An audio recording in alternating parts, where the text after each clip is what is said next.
Try na po natin yung cheesecake. Magbe-baseline po muna tayo ng blood sugar. Tingnan po natin na kung magkakaroon po ba ng blood sugar spike after an hour.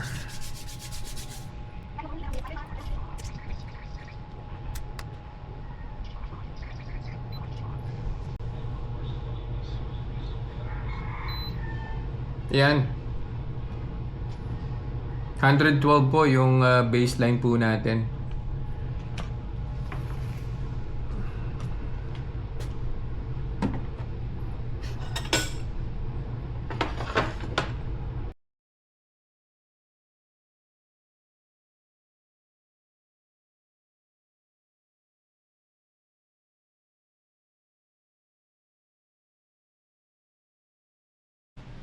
One hour na po, kuha na po tayo ng blood sugar.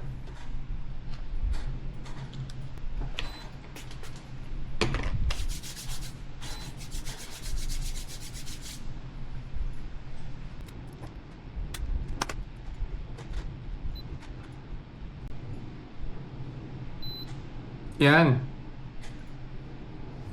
Bumaba po siya. Baseline po natin is 112.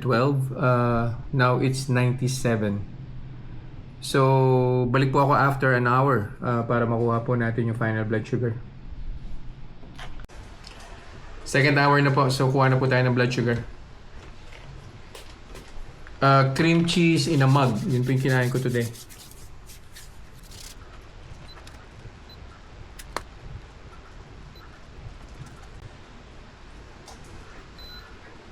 Yan.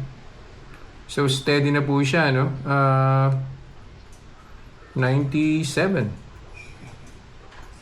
So, ang conclusion po natin, no? Well, as expected, wala naman po tayong hinalo na ingredients doon na po pwedeng mag-trigger ng blood sugar spike.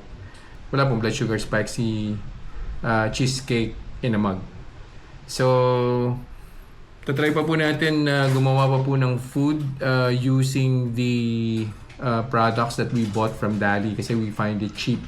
So mas madali po siyang mas okay po siyang bilhin kung hindi naman po siya nakakapagpa-spike ng blood sugar po natin.